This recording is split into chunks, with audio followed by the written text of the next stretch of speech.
Chapter 1. The Cold Open, the Days on Elise Lee.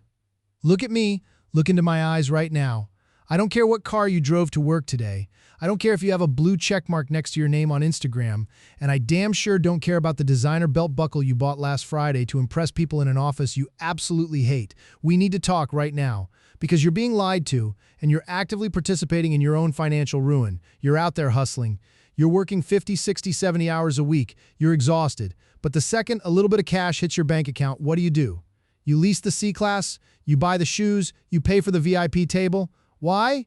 Because you're addicted to the drug of status. You want the world to think you've made it, but deep down, when the lights go off and you're staring at your ceiling at 2 a.m., you know the truth. You're suffocating, you're trading your soul, your time, and your future freedom for a cheap, temporary high of looking rich while your net worth is literally sitting at zero. This is the ultimate trap. It's the show-off loop that makes you poor. Today, I'm going to break down the brutal, mathematical, and psychological difference between wealth and status. If you watch the next 25 minutes of this video and you actually listen to what I'm saying, not just hear it, but let it break your ego, it will change the entire trajectory of your life. Stop playing the fake game. Let's build the real one. Chapter 2. The Trinity. Money vs. Wealth v. Status. Let's get our definitions straight because 99% of people use these terms interchangeably, and it's completely screwing up their mindset. First, money. What is money? Money is not wealth. Money is just how we transfer time and wealth. It's a social credit, an accounting database of who put in the work and who took out the value. It's a proxy. Having a stack of paper doesn't make you wealthy. It just means you have a claim ticket on other people's future time. Now look at this word, wealth. Wealth is having assets that earn for you while you're sleeping. Wealth is businesses, it's code, it's media, it's real estate, it's intellectual property, things that work 24/7, 365 without needing your physical breath in the room. Wealth is the factory. Wealth is the software running on a server in Virginia at 4 a.m. while you're in bed, serving thousands of customers and collecting royalties. Wealth is your ticket out of the modern plantation. It's the tool that buys back your most precious asset, your time. But then we have this monster right here, status. Status is your place in the social hierarchy. It's the oldest, most primal game in human history. It's the caveman brain whispering, "Am I the alpha? Am I higher up on the tribe's totem pole than you?" Status is all about peer approval. It's about signaling. When you buy a luxury watch, you aren't buying an instrument to tell time. Your iPhone does that 10 times better. You're buying a status symbol. You're telling the tribe, look at me. I have resources. I'm higher than you on the ladder. And here's the tragedy of our generation. You cannot build true wealth when you're constantly obsessed with maintaining your status. Every single dollar you spend on a status signal is a dollar you ripped out of your wealth-building machine. You're killing the very soldiers that are supposed to fight for your freedom. Why are you doing this? Because you're scared of what your high school friends, your neighbors, or random strangers on the internet think of you? It's bullshit. It is absolute, unadulterated bullshit. Chapter 3. Zero-sum vs. positive-sum games. This is where we get into the math, guys. If you don't understand the mechanics of the game you're playing, you will lose by default. There are two types of games in this world, zero-sum games and positive-sum games. Status is a zero-sum game. What does that mean for you to win? Someone else has to lose. It's a hierarchy. If you're number one, that means someone else is number two, and they are beneath you. There can only be one king of the castle. If you climb up a step on the status ladder, you're pushing somebody else down because of this. Status games are incredibly toxic, political, and competitive. They breed envy, backstabbing, and misery. When you play a status game, you're constantly looking over your shoulder to see who is trying to take your spot. You're trapped in a constant state of comparison. But wealth is a positive-sum game. Wealth creation is not about taking a piece of somebody else's pie. It's about baking a brand new, massive pie for the entire world. When an engineer writes a piece of software that helps businesses automate their shipping, she didn't make anyone poorer. She made the world richer. She created a new tool, added massive value, and made life more efficient. Everyone can be wealthy. We can all own businesses, code, or media that serve others and generate returns. Wealth is collaborative. It's creative, it's expansive. So why the hell are you playing the zero-sum game? Why are you trying to win an argument on Twitter? Why are you trying to show off that you have the premium seat at the stadium? You're wasting your finite cognitive bandwidth on a game that has no happy ending. Even if you win the status game, you're just the king of a hill made of sand. It can wash away tomorrow. One bad rumor, one algorithm shift, one economic crash, and your fragile status is dead. Build assets, play positive-sum games. That's how you win the long-term game. Chapter 4. The Status Syndicate. Why they want you poor. Let me tell you a secret that nobody in the mainstream media or the corporate world wants you to hear. The system wants you to play status games. The consumer economy is literally engineered to exploit your insecurity. Think about it. If you suddenly became content with who you are, if you stopped caring about validation from strangers, what would happen?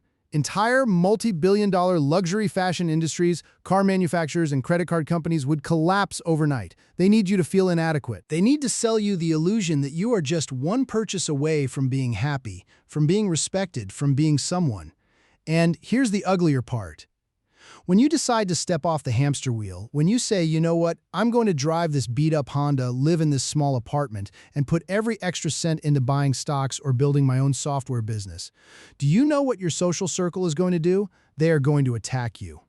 The people who are deeply invested in status games hate wealth builders. Why? Because your quiet focus, your frugality, and your long-term vision act as a mirror to their own financial insecurity. They will call you cheap.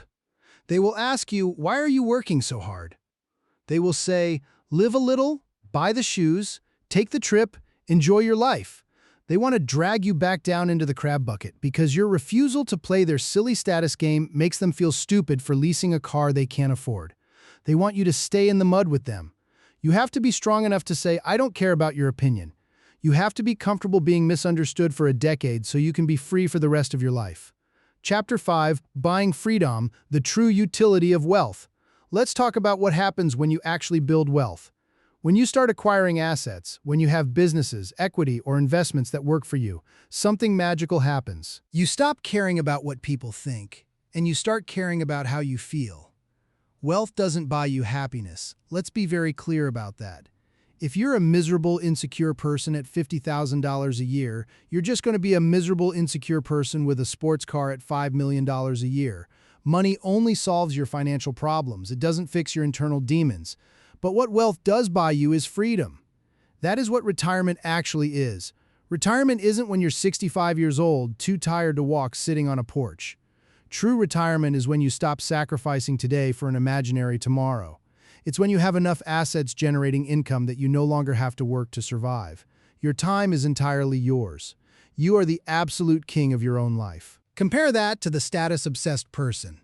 They have the mansion, the sports car, the club memberships, but they are absolutely terrified. They are one missed paycheck away from losing everything. They are slaves to their high monthly overhead, slaves to their boss, slaves to a market that could crash tomorrow.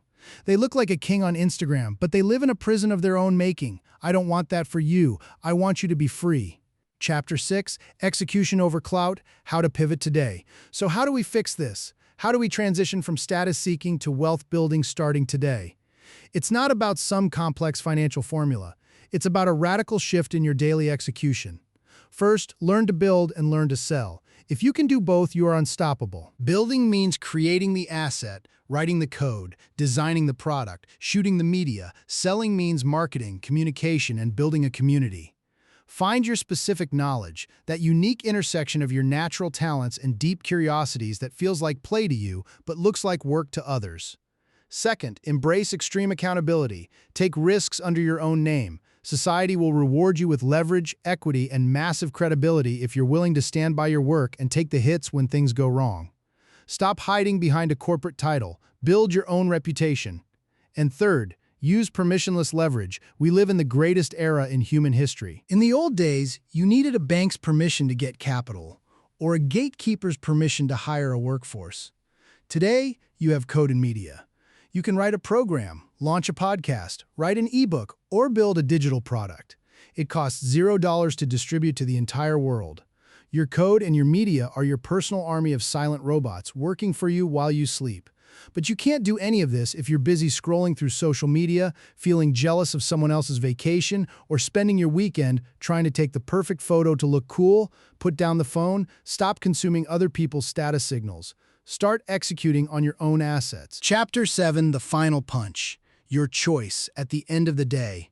It all comes down to a very simple binary choice. You can look rich or you can actually be rich, but you rarely get to do both at the beginning. If you choose status, if you choose the quick clout, if you choose the shiny toys to get a few likes from people who don't even care about you, congratulations. You will spend your entire life on a treadmill running as fast as you can just to stay in the exact same place. You will remain a slave to your bills and your insecurities, but if you choose wealth, if you choose to swallow your ego, if you choose to build in silence, to play long-term games with long-term people, you will win. You will build a moat around your life. You will buy back your freedom. The choice is yours. No one is going to save you. No government, no boss, no miracle is coming. It's on you. Get off the status wheel, build your wealth, buy your freedom, go out there, stop caring about the noise, and execute.